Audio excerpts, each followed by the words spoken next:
Introduction to e4 defense for black. So introduction for e4 defense for black.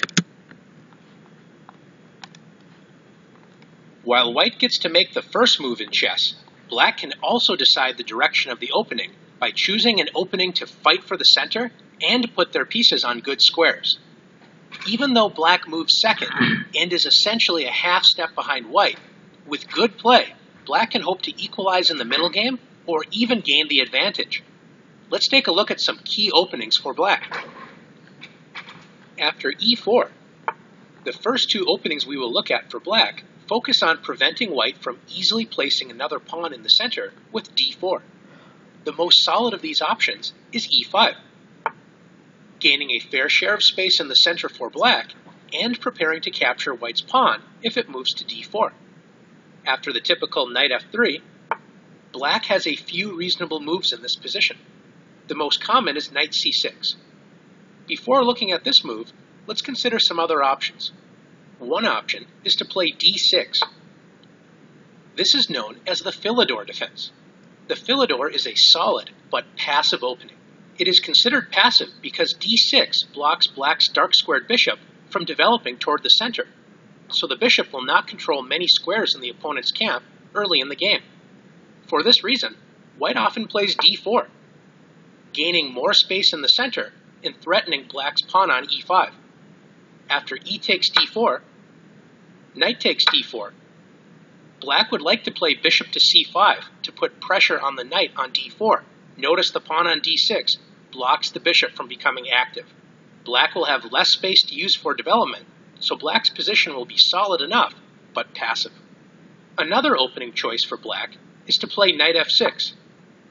This is known as the Petrov or Russian defense. Black counterattacks the e4 pawn instead of protecting e5.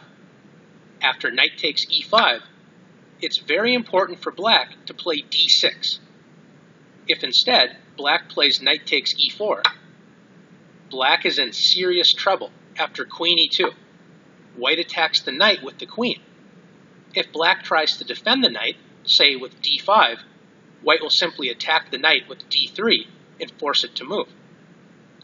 If the knight moves right away, say knight f6, white can win black's queen with the nice tactic knight to c6, discovering the queen's check on the king, and also notice the knight threatens to take the queen.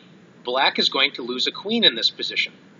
This is why it is important for black to immediately play d6, attacking white's knight, and after the knight retreats to f3, now black can play knight takes e4. Black plans on playing d5, developing the dark-squared bishop, and castling. Notice if white tries to cause the same issues with queen e2, black can simply play queen e7, unpinning the knight so the knight can safely retreat without losing any material. Let's return to the position after knight to c6.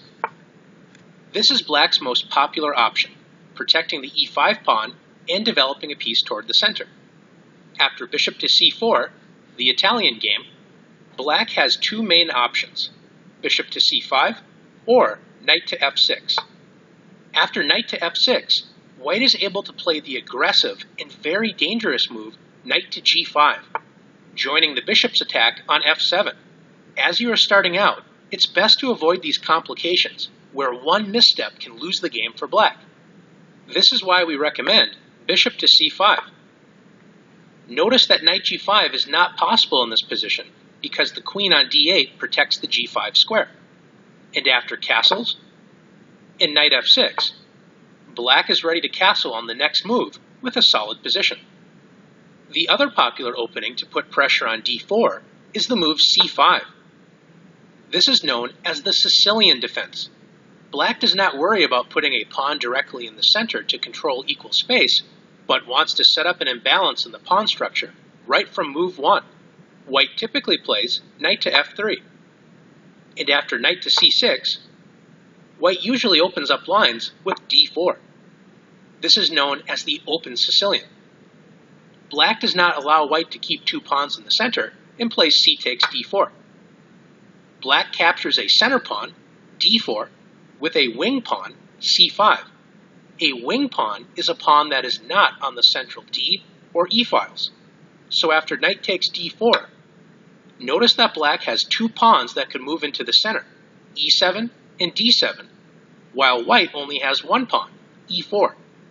Having two pawns that can move into the center can be an advantage for black, but notice that black is behind in development, since black has not made any moves to help develop the kingside. This means that white will usually get to develop pieces to more active squares faster than black can, so white often gets an early attack. The Sicilian is a fighting opening where both sides often get to attack each other in tactically sharp positions. After exploring black's most common defenses to e4, let's go to the challenges.